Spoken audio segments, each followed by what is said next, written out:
Welcome to another edition of the Leading Lives podcast here at the Login. The ancient Chinese art of Feng Shui is lauded by many, yet criticised by others. With me today to discuss the topic is Feng Shui consultant Gayle Swaffield. Gayle, how are you? Hello, thank you for inviting me to do this podcast. I'm really well. It's an absolute pleasure having you in, Gayle. Now, you had quite a career change, didn't you? I did. Tell me about that. Yeah, so for the last 20 something years, I won't share too much. I have been a chartered accountant, and in September last year I decided that I would completely change paths and set up a Feng Shui consultancy. That's quite a change. What made you do that? I think over the past year, before I left my corporate role, I was looking for something that gave me more freedom in my life and more alignment with something that I am really passionate about. And with Feng Shui, I know that I can help people. Whereas with corporate, I've loved being an accountant. I've loved all the roles that I've had, but it was just time for a change and to do something really more for myself. How are you coping with that change? I think I'm coping quite well. My last day was the 31st of January 2025 in my corporate role, so it has been a short period of time, but so far I'm really enjoying the freedom and learning more about Feng Shui and how I can help people. This followed a period of sort of self-reflection, didn't it? Just tell me about that. Yes, it did. So I think I was finding my role quite stressful and being in the corporate environment, and I just really felt that I needed to move out and do something completely different for myself. So Feng Shui came along really. I was doing a lot of things outside of work, such as yoga, Reiki, acupuncture, things like that. And then Feng Shui kind of fell into my lap, and I just really find it really interesting and enjoyable. Tell me what Feng Shui actually is, and are there different variants of it? So then there aren't different variants of Feng Shui, but Feng Shui is really all about the energy of a space. So we live in our homes, so it's about the energy of our home, and also we work in offices, and it's about the energy within the space in an office. It's about having balance. It's about creating that yin and yang balance of energy to help support us with our goals and clarity and abundance in our lives. And what is yin and yang? Just explain which is which and Yeah. what they mean. So yin energy is very sleepy and inactive. So you could be classed as moon energy, so nighttime energy. So it's slow and restful and peaceful. Yang energy is the sun, and it's active and proactive and energized. So you want a balance of the two of those within the home. How did you learn about Feng Shui? So I started my Feng Shui journey when I was Feng Shuiing my own home. And on that journey, I was following a lovely lady on Instagram, and I loved learning about all the tips and the things that I could do in my home to increase the balance of energy in the home. She then put on to Instagram that she was doing a training course. So I jumped at the chance. I had a moment's hesitation and thought, wow, should I do this or not? And I thought, you know what, this is for myself. So I did the course, and whilst I was doing the course, I realised that I wanted to set this up as a business for myself, and I felt that this is the right path for me to be on. Using your accountant's skills, it must have helped you to set up your business and start out. Yeah, it has helped. It's, obviously with being an accountant, and use a lot of spreadsheets and very logical and practical steps to take forward a business. So that has really helped. I was able to set up my limited company on Company's House by myself. And I've got spreadsheets monitoring all of my costs. So from a practical side of things, yes, working in a corporate environment has completely helped me move and set up my own business, but also give me that confidence. Yeah, see, you're not fully escaping the accountancy No, world now. no, Okay. absolutely not. Some scientists debunk Feng Shui, don't they? Yes. Why is that? I think there's a lot of things that that happen around us that we can't explain. And so scientists like to have that logical knowledge of something. They want to prove that something does exist, as we read in all of the books and the science books. Feng Shui, because it's about energy, it's something that hasn't been scientifically proven as yet to a certain degree. There are things with energy that we know about, like atom bombs and nucleus and things like that.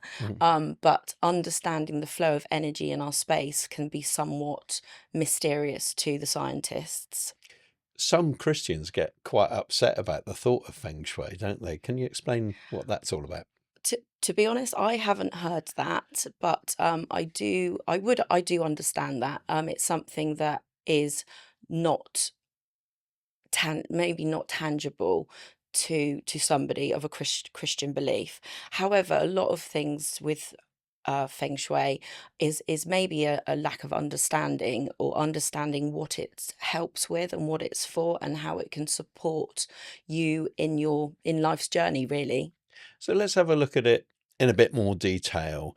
What's generally considered to be bad Feng Shui? I know that's a massive, massive topic, but just give me Yeah. some examples. Okay, so bad Feng Shui. So, for example, if you're looking at the home, bad Feng Shui would be having a mirror directly placed in front of your front door.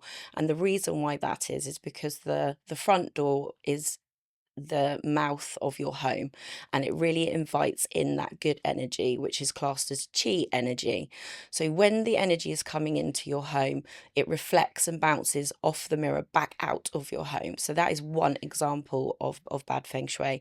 Another example of bad feng shui would be to have a knife block on the countertops in your kitchen, because in feng shui, the knives, because they're pointed edges and very solid, class as a poison arrow. So the active energy and the good energy that's in your home bounces off the knife ends in a very quick manner. So it could create sticky, argumentative energy in the kitchen. So that's just a very small example of bad feng shui. Why is a triangular plot of land bad? Okay, so a triangle in feng shui represents fire, and fire is yang energy, as I spoke about before. So it's very active, and when you have too much active energy, it can cause potential instability and conflict. So if you have a triangular plot, what you would need to do is to calm down that fire energy. So you would either place rounded or curved fences around your plot, or introduce shrubs and trees to soften that energy. Right.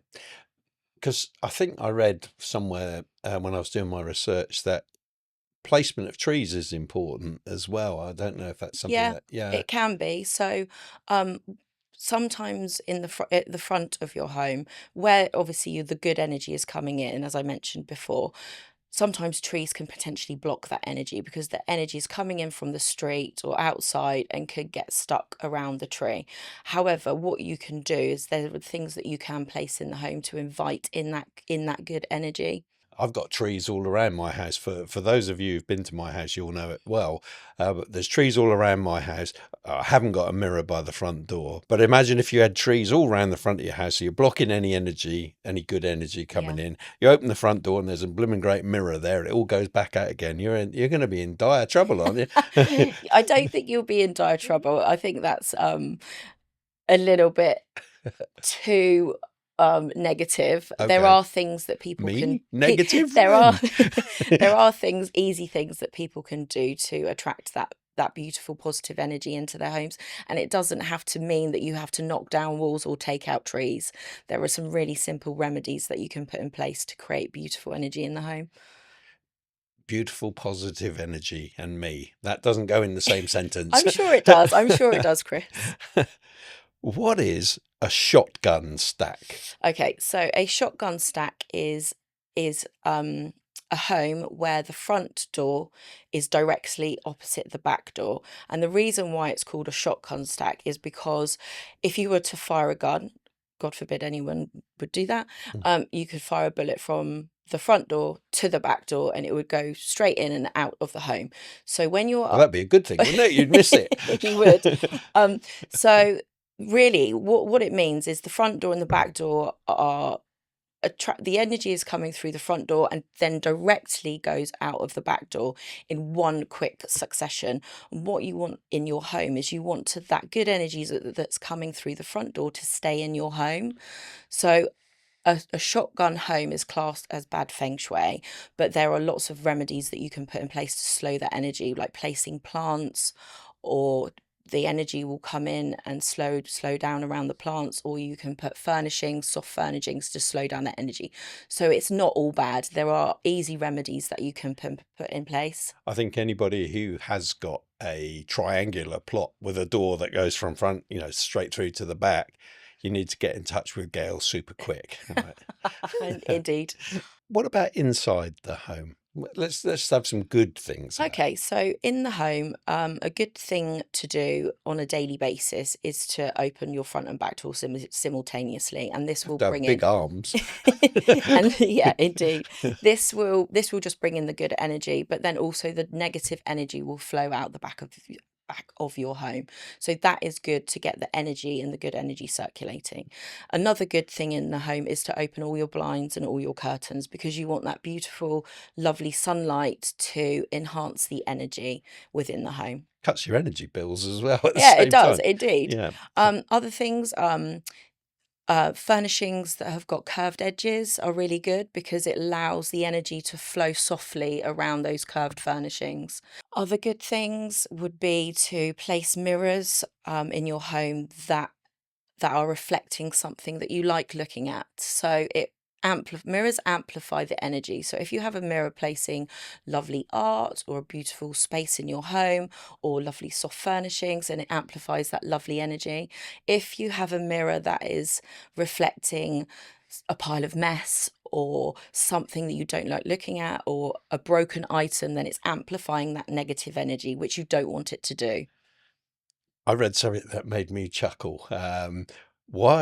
Why is it a bad thing to have a mirror facing your bed? I'm sure there's many people out there. Let's not go there. But come on, tell me I'm why sure it's there's bad. many people that have different ideas. Yeah. The reason why it's bad feng shui to have a mirror facing the bed in the bedroom is because it amplifies that energy. So when you are trying to sleep or falling asleep, the energy from the mirror is bouncing off you all the time, and it just creates that active energy, and you don't want that in the bedroom, because you want your bedroom to be restful and allowed you to have a peaceful, restful sleep, and you want your bedroom to be a sanctuary as well. Right. The other thing it can do is, if you were to say wake up in the night, subconsciously having a mirror can give you that element of that somebody else is in the bedroom other than your partner, or if you live alone, just somebody else. So it can bring on potential anxiety. So if you have a mirror, I would place it somewhere that it's not facing the bed. Right. I'm getting into this now. So yeah. Come on, tell me some more good things that we should have. Say outside the house. We haven't really talked about the good things outside. So outside the house, so Feng Shui originated from China, and the East, they really adopt Feng Shui without even thinking about it. It's something they do all the time. So outside of the home, so water represents wealth and abundance. So if you have a water fountain outside the front of your home, that is really, really beneficial. Obviously, a lot of people aren't just going to build a water fountain because they can be quite expensive, Yeah. but you can get little things online to represent that flow of water. So that is something that's beneficial. Isn't the direction of flow of water important as well? I remember reading something about that. Yeah, Yeah. that is. So the bathroom in your home, it it represents a lot of water for obvious reasons. You have the sink, a shower, a bath, and a toilet. And the flushing away of the water, it means it's going in a downward spiral. So you don't want to have too much flow in the bathroom, which is why I always recommend clients to keep their bathroom door closed and the toilet lid shut, because that then allows the positive, abundant energy to stay in your home. You don't want it flushing down the drains. You can also, in the bathroom, implement other elements other than water to slow down that flow, such as fire. So fire is represented by colour, Right. so reds and pinks and bright orange or bright yellow. So you don't have to paint your bathroom fully in that colour, but just implement something like soft furnishings or a plant pot or towels and things like that, and that will slow down the water element in the bathroom, allowing that abundant energy to stay in your home. You've come into our little studio here today, and you've brightened it up with your bright colours and Thank you so blonde. much. That's Thank always you. That's very that's a kind. pleasure. But what else would you do in the space that can be seen on the screen? What else would you do in here to make us better Feng Shui? Yeah, so when I walked in, I noticed that you have got curved sofas. That is Mm. really good to make your guests feel um balanced and calm and probably less nerves. I wish I Um could say that I bought them for that reason. I bought them because they were cheap. Yeah. Obviously, it's quite intimidating in here for somebody that's never done a podcast before, just because of the bright lights, but that is something that is needed. It's quite plain, but maybe that's something that you need because of what you're trying to achieve. But My guests brighten it. it may be that you would want to implement some further soft furnishings Okay. to soften it, because it is quite stark. So I would consider this, even though it's dark in it, it's quite yang energy, so quite active energy. But that's something you might need for your guests. Yeah, I think that's a good point actually, because I don't want my guests getting too relaxed and falling Yeah, asleep. You no. got to be relaxed and say what you feel. But that's really interesting. See, we've got a curved. I don't know if it doesn't really show up in the wide shot, but the tabletop here in front of us it's full of curves, Yeah, isn't it? that's really It's great. kidney shaped. Yeah, it's really Yeah. great. What attracted you to the subject in the first place? So I got into Feng Shui um, while I was Feng Shuiing my own home to meet a partner. Right.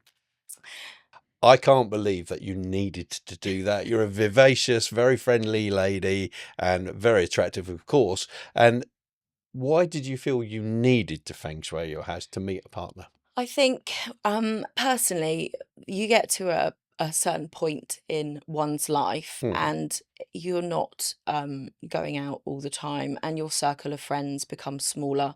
Yeah. So to meet somebody potentially later in life can be quite the challenge. I've been single for quite a number of years. So I just really turned to Feng Shui, and I thought, well, what can I do in my home to get that message out into the universe, that I'm ready to meet somebody. So what changes did you make to your home? So, in my home, I had this beautiful piece of art, which is a lady on a plinth with a headdress, and I had that image up in my lounge for many, many years, and I absolutely love that piece of artwork. But in Feng Shui, that symbolizes that an independent single woman subconsciously. So Right. it's not necessarily about somebody coming into my home and seeing that image. It's about the subconscious feeling that it gave to me. So that was one thing. So I took this lady down and placed it with another piece of beautiful artwork that more represented love and relationship and things like that. So peonies in Feng Shui represent love. So I have a picture of peonies. Also in the bedroom, I had, before I started a Feng Shui journey, there was one bedside table. There was no space in my wardrobe, and nothing really that represented love or me wanting a relationship. So Right. I changed that up pretty quickly. So I now have matching bedside tables, matching bedside lamps. I've implemented some pink, which represents love and harmony. I have pairs of things in the bedroom, which also represents the willingness to want to attract a partner into one's life. I know people are going to be willing me to ask the next question, but I'm not going to ask you if you've got a mirror, right? That's So, did you meet somebody? I did meet somebody, yes. And what does he think about that? So I didn't tell him for quite some time that I was actually feng shuiing my home to meet a partner. Why? However, Why didn't you tell him? just because he may have thought that I was quite unusual and probably didn't understand what that was about. But I have told him since, and he was open to that, and yeah, just kind of really just took it on board, really. Yeah. And is he into it himself, or? Well, he wasn't, but now because I talk about Feng Shui all the time, he's starting to understand the benefits of having a beautiful space in the home. Well, he has a beautiful lady. Why not a beautiful space to share it Thank you with? very much. That's Thank all you. right. Do some people try and ridicule the subject? And if they do, how do you deal with that? When I speak to people about Feng Shui, no one has really tried to ridicule it, which is great, but Hmm. some people have glazed over. Right. And that's okay. And because really it's a lack of understanding, and some people may have never heard the term Feng Shui before. So that is really my role, and that is what I just love doing, is I just love explaining and teaching people the benefits that Feng Shui can have in people's lives. First time I did hear it, I thought it was a form of martial art, Yes, yeah. and obviously clearly it isn't. Putting my head above the parapet, it's all about auras that people give off as well, isn't it? And what do I exude? Yeah, so when we first met, you're a very approachable gentleman. You've It got a doesn't good work, this feng shui, I can tell you. you've got a very good calm energy, but a very strong energy. So yeah, there are another way to look at energy is the energy of people. So when we first meet somebody, we often can sense their energy subconsciously. How do people who are listening to this program now, how do they get in touch with you, and what's the process? Sure. So I am on Instagram, which is at the Feng Shui Essence. I do have a website also called the Feng Shui Essence, or um, to get in touch with me in that manner. So a consultation really involves I would have a discovery call with a client, and I would talk about what potential issues or problems they might be currently facing in their life. So we would focus on that. If I was doing a remote consultation, I would ask them to take pictures of their home, or we would do a video call on WhatsApp so I could see their home. So it works even remotely. I couldn't Yeah. get my head around that when you said that to me. I was thinking that you had to be in the room, or in the site to feel that energy.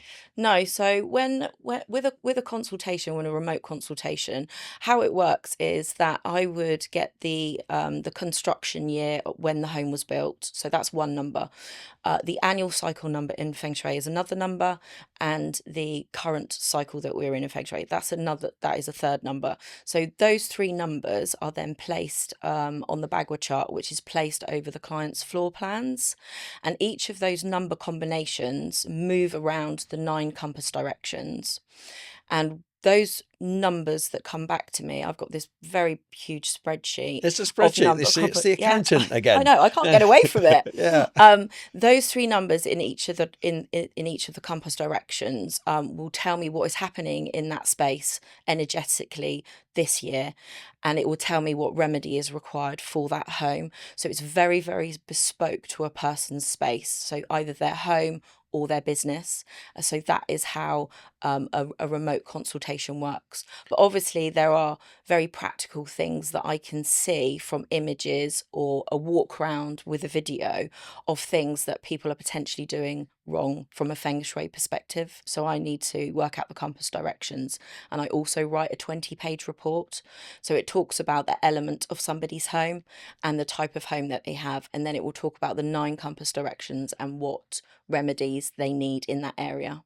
Does that include the in-person consultations? Yeah, that includes Excuse me. the in-person consultations, either location-wise, if I can come to their home, or um, over Zoom.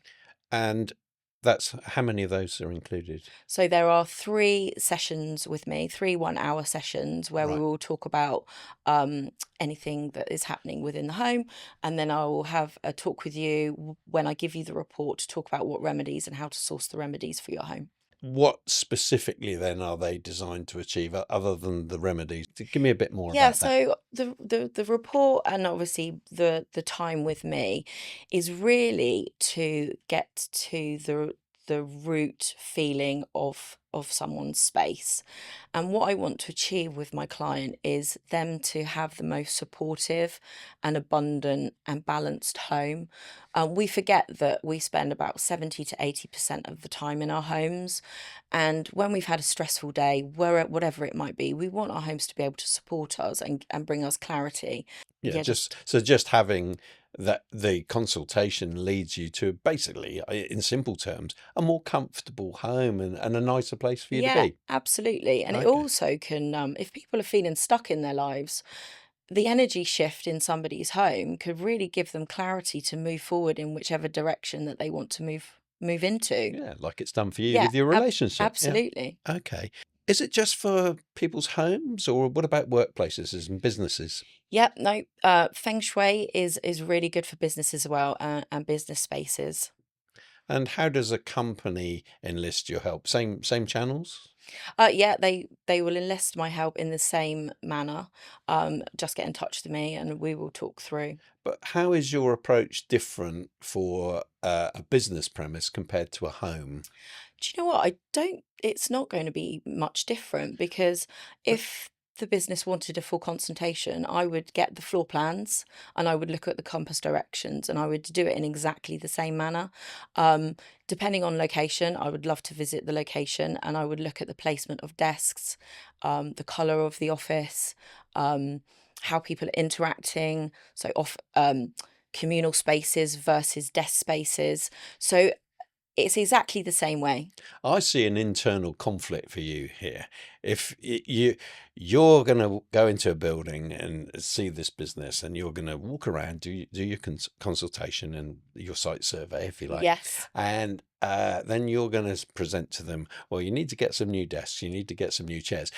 The old Gayle, accountant Gayle, is going to be looking at you saying, "What?" Do you know what? I think you're right, Chris. As my with my accountancy head on, I'd be thinking, well, hang on, is that in the budget? Yeah, that's it, exactly. So, what tangible benefits would there be for the business and for its employees? So having a Feng Shui consultant, consultation in the business is really enhancing the well-being and the productivity of the employees, and also the abundance for the organization. You've fairly recently started the business, as you already said, but how's it going so far? Yeah, it's going really well. It's really positive. I've been approached by a large retail company to collaborate with their interior design team. So I'm really, really looking forward to that. I've met you along this journey, and That's the downside so this is my far. first ever podcast, which I'm thoroughly enjoying. And yeah, I've just had lots of positive interactions with people about it. It's difficult though, to be proactive is in business generally. I find one of the struggles. I've been running my business 35 years, but I find that I spend time doing the job, but I spend very little time telling people that, hey, we do this job. How are you sort of balancing both of those things? Doing the feng shui consultations, but also marketing yourself. Yeah, I think for me, moving from corporate into this new path has been challenging because marketing is something that is not one of my strong points. Logical and spreadsheets are really my strong point. So this is a whole new area for me to get into, and I've been to a number of networking events which have been nerve-wracking, but it's about getting yourself out there and also promoting myself on Instagram. My first ever post on Instagram, I had to have a little word to myself and say, what is the worst that could happen? And do you know what? Absolutely nothing. Because there are good people that are going to like you and people that aren't going to like you. Well, that's true. And the service that I provide, I like to think people um, are buying into me and how I can help them, how I can genuinely help them with their life or with their business. So I'm really the service. The marketing side has been hard and it's still a journey for me. So there's a lot of new things on this Y- setting up your own business. I'll let you into a little secret. You and I actually have got quite a lot of empathy here, because when I was very young, I worked in banking and I trained to do all my accountancy exams. And it's a sea change. You're now in a creative industry, if you like, and I very much am. And it's massive the way over the years how you'll find your mindset changes and how you think about things differently. Are you Yeah. finding that already? Yeah, I think the mindset has shifted, and I do think when I have feng shuied my home, I changed a lot of things in my home. That has given me clarity and also the confidence to move forward in something that I really enjoy. It's such a risk to move from a salary job to setting up your own business, and that still is scary. Yeah. But I know in my heart of hearts that I'm doing the right thing for myself and for others. As an accountant, you're a very rational, logical thinker, as you've already said, and it's almost irrational, isn't it? The giving up the comfort of a monthly salary. When I worked Yes. in banking, I received a really quite a large salary for doing not very much when I look back on it. It's a giant leap, and you suddenly wake up, the first day, and you've got no income. You've got to get out of that bed and go and get that income. Yeah, absolutely. And how are you dealing with that?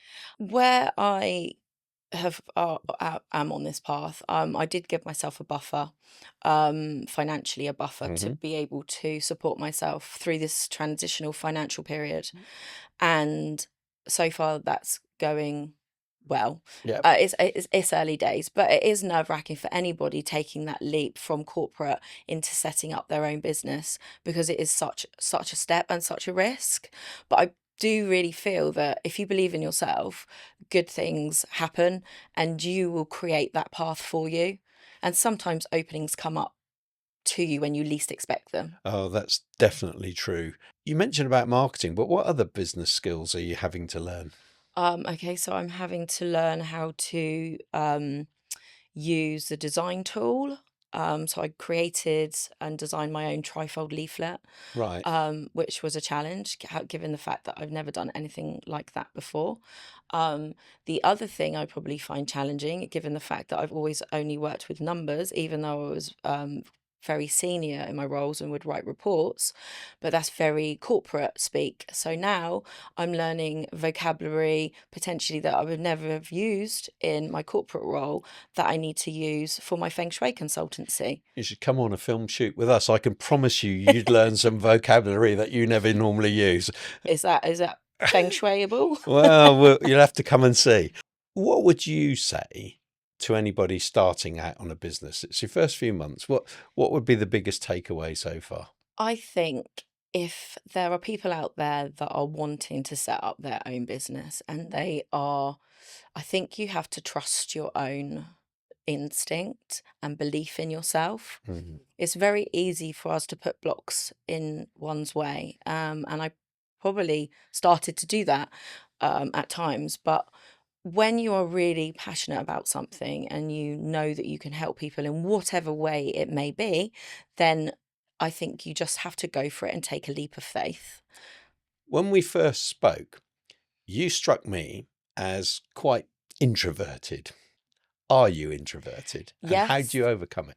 Yes, we do these tests at work, personality tests, and yes, I am actually an introvert, which might be surprising to some.